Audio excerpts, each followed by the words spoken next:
যুগপুরুষোত্তম পরম প্রেমময় শ্রী শ্রী ঠাকুর অনুকূল চন্দ্রের শ্রী চরণ আমার শতকোটি প্রণাম। পরমারাধ্যা জগৎ জননী শ্রী শ্রী বড়মায়ের শ্রীচরণ আমার শতকোটি প্রণাম। পরম পূজ্যপাদ আচার্যদেবের শ্রীচরণ আমার শতকোটি প্রণাম। ঠাকুর পরিবারের সকলকে আমার কোটি কোটি প্রণাম।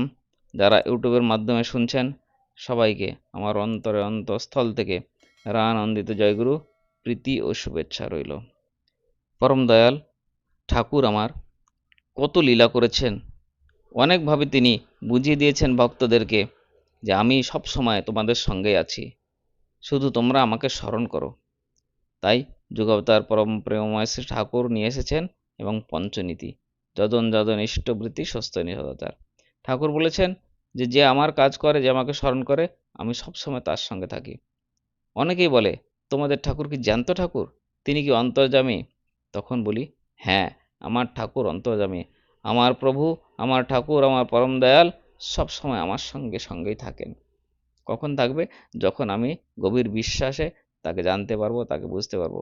যখন আমার মনের মধ্যে থাকবে গভীর বিশ্বাস, তখনই ঠাকুর আমার সঙ্গে থাকবেনই থাকবেন। একটা ঘটনা বলছি, বাস্তব ঘটনা, শুনলেই গা শিউরে ওঠে। একটি মেয়ে, সে অফিস জয়েন করেছে কাজের জন্য।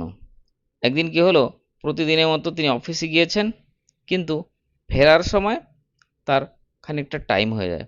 লেট নাইট তাকে অফিস থেকে বাড়ি ফিরতে হয়। কিন্তু ঘটনাটা হলো এই, যখন সেই মেয়েটা অফিসের সামনে বেরিয়েছে, সময় অনেক হওয়াতে কোনো ট্যাক্সি সেখানে ছিল না। তিনি এদিক দেখছেন সেদিক দেখছেন, শুধু ঠাকুরের নাম করে যাচ্ছেন, হে পরম দয়াল, হে পরম পিতা, আমাকে বাড়ি যাওয়ার জন্য কিছু একটা যদি ব্যবস্থা থাকে আপনি করে দিলে ভালো হয়। এদিক দেখছেন সেদিক দেখছেন, কিন্তু ঠাকুরের নাম তিনি করে যাচ্ছেন, মনের মধ্যে শুধু ঠাকুরের নামই জপ করে যাচ্ছেন।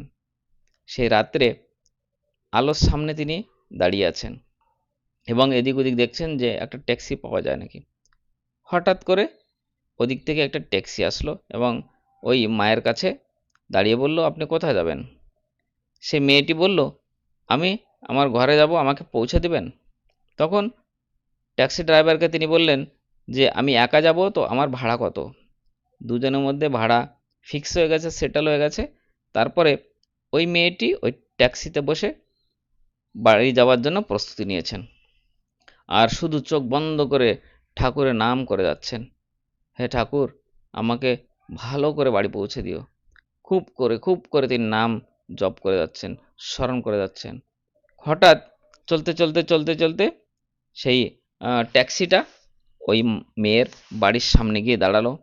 ট্যাক্সি ড্রাইভার দেখছে যে চোখ বুজে তিনি ঠিকও পাচ্ছেন না, বুঝতে পারছেন না বাড়িতে এসে গেছে। তখন সেই ট্যাক্সি ড্রাইভারটা মেয়েটিকে ডাক দিয়ে বললেন, ও দিদি, আপনার বাড়িতে তো এসে গেছি, এখন আপনি ভাড়াটা দিলে আমি বাড়ি যেতে পারি।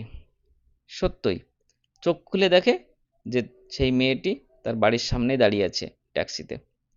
তাড়াহুড়ো করে তিনি ট্যাক্সি থেকে নেমে যা ভাড়ার কথা হয়েছিল ওনার সঙ্গে, সেই ভাড়াটা দিয়ে বাড়ির দিকে যেতে লাগলো। ওই ট্যাক্সি ড্রাইভারটা দেখে যে যা ভাড়ার কথা হয়েছিল সেটা দিয়েছে, একার ভাড়া ছিল সেটা। তখন ওই ট্যাক্সি ড্রাইভারটা আবার মেয়েটিকে ডেকে নিলেন, ও দিদি, ও দিদি, শুনুন শুনুন। সেই মেয়েটি পেছন ফিরে দেখে যে ট্যাক্সি ড্রাইভার তাকে ডাকছে। জিজ্ঞাসা করলেন, দাদা কি হয়েছে? ট্যাক্সি ড্রাইভারটা বলল, আপনি তো একার ভাড়া দিয়ে চলে যাচ্ছেন, আপনি তো দুজন এসছেন, আপনার সঙ্গে আরেকজন ছিল, আমার দুজনে ভাড়া চাই।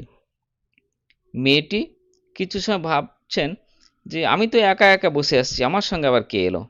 তখন ওই ট্যাক্সি ড্রাইভারটা বলছে, হ্যাঁ, আপনি দুজন ছিলেন, আপনি এবং আপনার বাবা। এবার মেয়েটি বিরক্ত হয়ে গেল। উনি ভাবছে আমার বাবা তো অসুস্থ, তিনি চলতে পারেন না, ফিরতে পারেন না, তাহলে আমার বাবা কি করে আসলো? তখন ওই মেয়েটি বিরক্ত হয়ে বললেন, দাদা, আপনি কি এটা নেশা করে বলছেন? তখন ট্যাক্সি ড্রাইভার বলছে, না না, আমি কোনো নেশা করিনি, আমি বলছি আপনি এবং আপনার বাবা দুজনেই আমার সঙ্গে এসছেন। মেয়েটা আবার বিরক্ত হয়ে গেলেন, আবার বলছেন যে আমার বাবা তো অসুস্থ, আপনি কি বলছেন? আপনি নেশা টেশা করেছেন নাকি, চড়েছে নাকি? বিরক্ত হয়ে ট্যাক্সি ড্রাইভারটাকে বললেন, চলুন তো আপনাকে আমার বাবাকে দেখাচ্ছি, আসুন আমার ঘরে। তখন ওই মেয়েটি আগে এবং ট্যাক্সি ড্রাইভার পিছনে পিছনে সেই ঘরে প্রবেশ করলেন। ঘরে গিয়েই ওই ট্যাক্সি ড্রাইভারটা দেখে যে ওনার ট্যাক্সিতে যে আসছিল ওই মেয়ের সঙ্গে, সামনে তার ফটো। ওই ফটোর দিকে আঙ্গুল দিয়ে বলছে, ও দিদি, ইনি তো আপনার সঙ্গে এসছেন, আপনার বাবা। তখন মেয়েটি বুঝতে পারল যে কে, উনি কার কথা বলছেন। তখন মেয়েটি অবাক হয়ে বলছেন, আপনি এনাকে দেখেছেন? ট্যাক্সিতে ইনি আমার সঙ্গে ছিলেন বসে। আপনি বড় ভাগ্যবান, ইনি তো আমার ঠাকুর, তিনি তো পরম দয়াল, করুণাময়, তিনি অন্তর্যামী, তিনি বুঝতে পারেন সব কিছু। তাই আমার সঙ্গে শ্রী শ্রী ঠাকুর আমার সঙ্গে ছিলে বসে আমাকে ঘরে পৌঁছে দিলেন। দাদা, আপনি সত্যি এনাকে দেখেছেন? আপনি খুব ভাগ্যবান। আমি এখনো ঠাকুরকে দেখতে পারিনি স্বচক্ষে, কিন্তু আপনি আমার ঠাকুরকে দেখেছেন, আমার সঙ্গে তিনি আমাকে বাড়ি পৌঁছে দিতে আসছিলেন। এই বোঝার পরেই ওই মেয়ে দুজনের ভাড়া ওই ট্যাক্সি ড্রাইভারকে দিয়ে দেয়। ট্যাক্সি ড্রাইভারও বুঝলেন যে ওই মেয়ের সঙ্গে ওনার বাবা নয়, ঠাকুর নিজেই এসছিলেন। যখনই ট্যাক্সি চালক এই জানতে পারলেন, তিনি অবাক হয়ে গেলেন এবং ওই মেয়েকে বললেন, না না, আমার আর ভাড়া দরকার নাই, আমার আর ভাড়া চাই না, আপনি ভাড়াটা রেখে দিন। কিন্তু মেয়েটি বলল, না, তোমাকে ভাড়া নিতেই হবে। দয়াল ঠাকুরকে বিশ্বাস করলে ঠাকুর তার হাত ধরে তাকে রাস্তা পার করে দেন। এই তার জাজ্জল্য প্রমাণ। শুধু কথা হচ্ছে বিশ্বাস। বিশ্বাস থাকে মূলে, তবে তবে যাবি কুলে। আর দয়াল ঠাকুরের নাম, নামের জোরে সবই হতে পারে। তাই বলি সবাইকে নামের মহিমা অপার। নাম যেখানে আছেন, যেভাবেই আছেন, সেইভাবেই শুধু ঠাকুরের নাম করতে থাকবেন। নামে এত শক্তি যে পরম প্রেমময় শ্রী ঠাকুর তিনি আমাদের সঙ্গে থাকেন। নাম করলে যে নাম করে, নামই প্রভু তার সঙ্গে সবসময় থাকেন। এ হচ্ছে বাস্তব প্রমাণ। সবাইকে একটা অনুরোধ করব, যদি ঠাকুরের এই কথাগুলো ভালো লাগে অবশ্যই আপনার এই চ্যানেলটি সাবস্ক্রাইব করবেন এবং অন্যকে শেয়ার করবেন। আমার পরম দয়াল শ্রী শ্রী ঠাকুরের শ্রীচরণে কোটি কোটি প্রণাম জানাই এবং আপনাদের সকলের মঙ্গল প্রার্থনা করি। হে ঠাকুর, হে পরম দয়াল অন্তর্যামী, তুমি সবাইকে সুস্থ রেখো, ভালো রেখো। ঠাকুরকে নিয়ে চলার সবাই চেষ্টা করবেন। আজ এখানেই শেষ করছি ইষ্ট প্রসঙ্গ। আবার দেখা হবে আর একটা সুন্দর ভিডিওর মাধ্যমে চলে আসব। ততক্ষণ পর্যন্ত সবাইকে রানন্তে জয়গুরু, বন্দে পুরুষোত্তম।